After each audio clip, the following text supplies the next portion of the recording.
Oke, kembali dengan Bu Ria dalam pembelajaran kimia. Selamat pagi. Ibu akan menjelaskan tentang beberapa soal sifat-sifat koligatif larutan. Nah, tentu dengan penyelesaiannya ya. Ya, yang pertama soal tentang kenaikan titik didih dan penurunan titik beku. Nah, di sini ada 5,85 gram NaCl dilarutkan dalam 200 gram air. Ditanya titik didih larutan dan titik beku larutan. Titik didih larutan berarti itu adalah Tb ya. Sementara titik beku larutan itu adalah Tf-nya ya. Nah, Kb-nya ini ada Kf-nya. Kemudian ARNA dan Cl. Nanti kamu bisa langsung hitunglah mRNaCl itu adalah 23 ditambah 35,5 ya, sehingga sama dengan 58,5. Ini kamu udah paham lah. Oke. Nah, tentu kita tulis dulu apa yang diketahui ya. Diketahui yang jelas masa terlarutnya. Kamu harus tahu terlarutnya adalah NaCl 5,85 gram. Kemudian masa pelarutnya. Pelarut di sini berarti air adalah 200 gram. Ini ya. Dari terlarut. Kemudian kamu harus sudah tahu juga bahwa memanjang ya, saya bikin ya. TB0 itu berarti titik didih air ya. Titik didih pelarut tahulah ya, 100 derajat Celcius. Kemudian TF0 atau titik beku pelarutnya, yaitu airnya itu adalah 0 derajat Celcius. Nah, kemudian ditanya, tadi sih ditanya ini, titik didihnya berapa? TB. Kemudian ditanya, titik bekunya berapa? Berarti TF.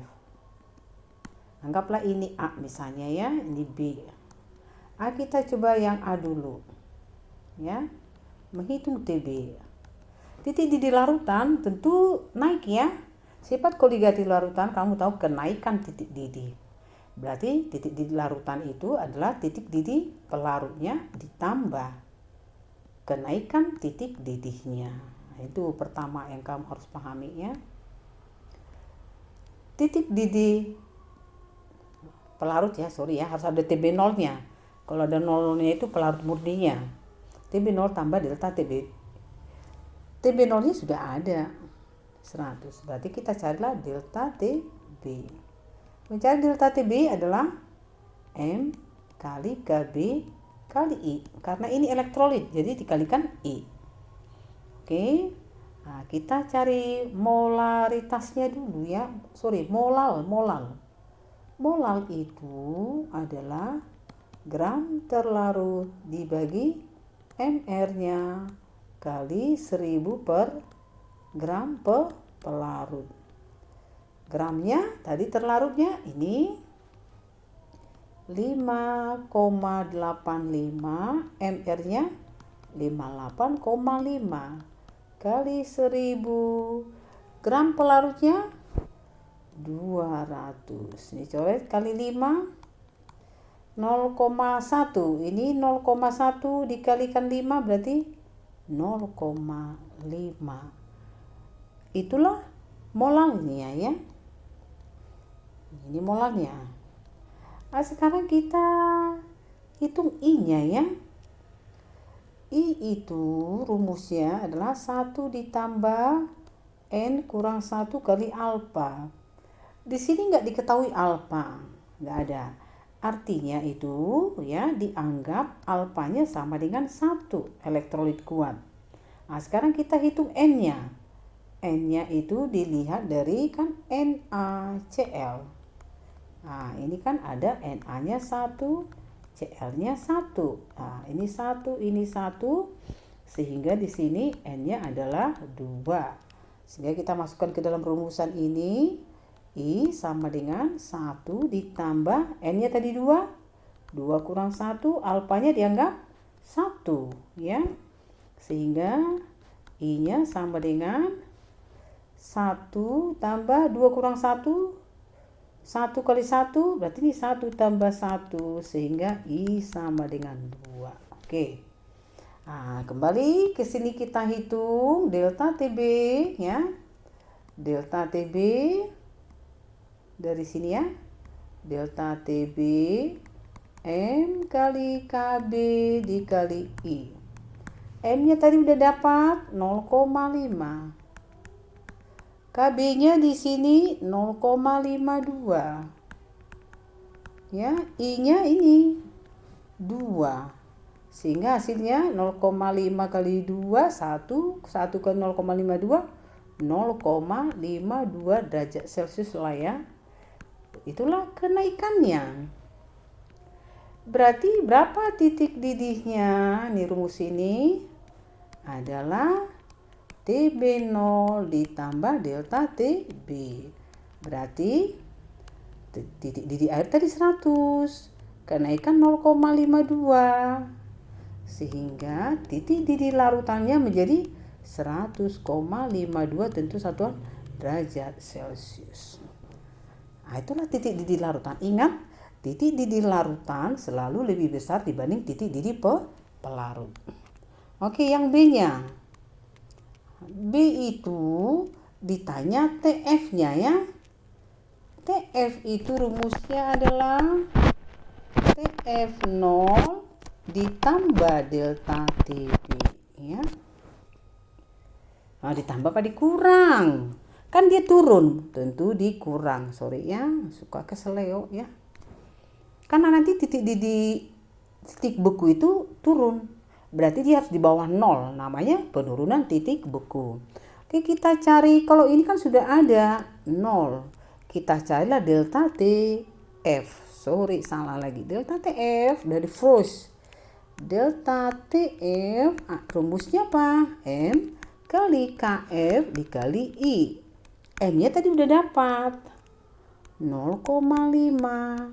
KF-nya 1,86 konstanta titik beku molar. I-nya tadi udah dapat. Sama ya, I-nya 2. Ayo berapa ini ya? 0,5 kali 2, 1 kali 1,86. 1,86 derajat Celcius. Oke.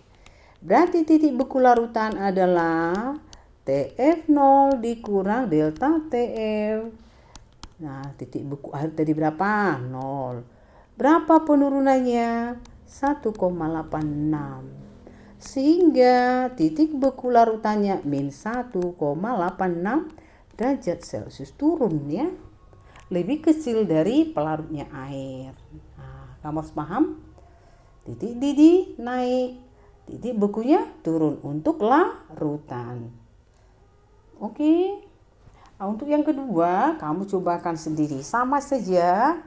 Hanya di sini diketahui derajat ionisasinya.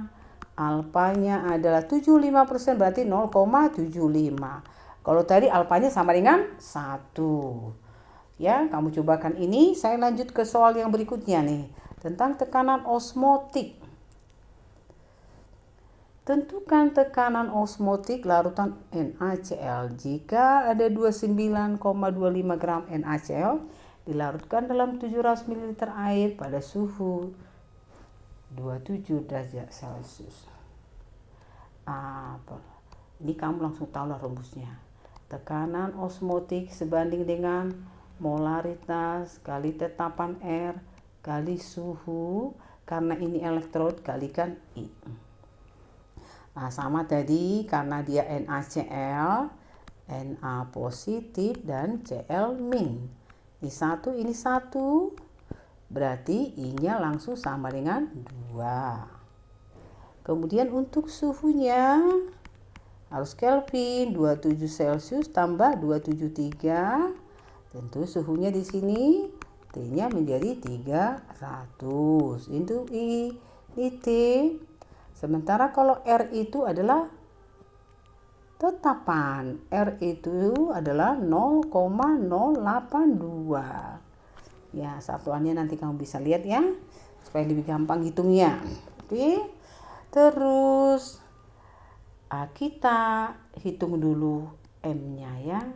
Mencari molar, boleh kau pakai rumus ini. Gram terlarut dibagi mr kali 1000 per volume larutan tapi dalam mililiter. Gram terlarutnya ini 29,25, mr-nya 58,5, volume 1000 dibagi 750. Sehingga ini berapa? Mulai dicoba. 29,25 dibagi 58,5 itu 0,5. 0,5 kali 1000 per 750 ya. 0,66 ya. Oke. M-nya sudah dapat. I-nya sudah ada, T-nya sudah, R-nya sudah. Masukkan ke dalam rumusan. V sama dengan 0,66 kali R-nya 0,082 kali T-nya 300 kali I-nya 2. Gede banget ya. Ini tadi udah saya hitung ya. Moga-moga tidak salah ngitung. 32,8 atmosfer. Satuan tekanan di sini. Oke, untuk tekanan osmotik tidak begitu sulit ya, tinggal masukkan rumus. Nah, untuk yang ini saya jelaskan sedikit saja. Tekanan osmotik darah manusia, ini suhu tubuh manusia normalnya, tekanan osmotiknya sekian. Tekanan osmotik darah sekian ya, suhu tubuh manusia sekian. Ditanya berapa sih NaCl yang harus dilarutkan dalam 500 ml? Yang suhunya juga sekian, sehingga isotonik dengan darah manusia. Isotonik itu maksudnya tekanannya sama. Tekanan sama. Kan kalau kita misalnya masuk disuntik infus misalnya atau air garam lah NaCl. Nah, tentu nggak sembarang NaCl yang dimasukkan ke dalam air. Masanya harus tertentu sesuai dengan tekanannya harus 7,7 dan suhu juga memang harus sama-sama 37 ya, sehingga nanti tekanan sama. Artinya dikatakan nanti tekanan dalam darah manusia itu harus sama tekanan dengan yang larutan NaCl-nya itu ya. Tekanan darah manusia tadi berapa? 7,7 ya. Sehingga di sini V-nya itu sama dengan kan rumusnya kan M R T dikali I ya. V-nya ini dimasukkan 7,7. M-nya nanti kamu cari, R-nya itu konstanta, suhunya berarti 37 ditambah 273 ya. Nah, kemudian I-nya di sini nggak diketahui alfa. Nah, tadi udah dikasih tahu ya, NaCl berarti Na plus dan Cl min. Ini 1, berarti N-nya sama dengan 2, I-nya sama dengan langsung 2 ya. Nanti kamu carilah M-nya. Dapat M-nya ya, ini nanti kan bisa dicari kan. Mencari M itu tadi gram terlarut dibagi mr kali 1000 per volumenya. Nah, volumenya ada nih per 500. MR-nya ini kan ada kan? Ini juga ada. Berarti gram terlarut ini berapa bisa dicari. Coba dulu dah. Yang terakhir Ibu jelaskan. Ini soalnya agak panjang ya. Nih. Ada larutan mengandung 7,1 gram Na2SO4 dilarutkan dalam bukan Na2XO4 dilarutkan dalam 200 gram air sehingga dia mendidih pada suhu 100,2. Jika alfanya 0,9 ya, ditanyalah ARX-nya. Jadi X ini ya, AR-nya berapa? Ya. Na2XO4. Nah, pertama dulu nih yang diketahui apa nih? Ini jelas diketahui ini apa nih? titik didih larutan. Nah, kamu udah tahu bahwa titik didih pelarut pasti TB0 itu adalah 100 karena ini air kan. Langsung ngerti dong kamu bahwa kenaikannya adalah 0,2 ya kan. Larutan mendidih pada 100,2. Airnya mendidih pada 100, berarti naik berapa? Ya 0,2 ya. Iya, ini delta TB. Kamu udah tahu rumus bahwa delta TB itu adalah M kali KB dikali I. Nah, sekarang kita KB kan udah ada, delta TB ada. Nah, kita cari dulu I-nya. Ya. Kamu harus paham Na2 ya, Na2 XO4. Kalau kita uraikan ini kan dia gini, XO4 ini 1 ya, sehingga kalau kita tulis Na itu pasti muatannya ini, Na positif ya. Na muatannya ini, Na banyaknya 2. XO4 itu, XO4 muatannya ini ya, hanya dibalik. XO4 banyaknya 1. Sehingga dilihat sini Na-nya ada 2, XO4-nya 2 mil ada 1. Paham ya? Atau disingkat Na ada 2, XO4 ada 1. Sehingga di sini N-nya ada 2 tambah 1, 3. Itu pertama. Tadi udah tahu nih alfa 0,9, berarti kita cari I. Mencari I rumusnya apa? 1 ditambah N kurang 1 dikali alfa. Oke, 1 ditambah N-nya 3. 3 dikurang 1 kali alfanya berapa? 0,9. 1 ditambah ini 2. 2 kali 0,9 1,8. Sehingga I-nya adalah 2,8. Oke, ini sudah ada. Kita masukkan delta TB 0,2. M KB-nya ada, KB itu udah ketetapan titik didih adalah konstanta ya, 0,52 kali I-nya 2,8. Harus kasih tahu ini KB-nya adalah 0,52. Oke, terus kita kalikan, berarti 0,2 sama dengan M kali ini, kalikan ini hasilnya adalah 1,456.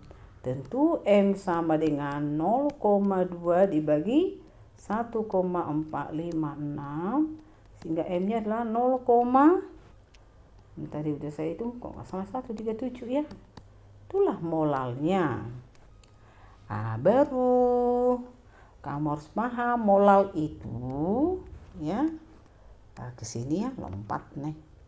Molal itu adalah gram terlarut dibagi mR-nya kali 1000 per gram pelarutnya.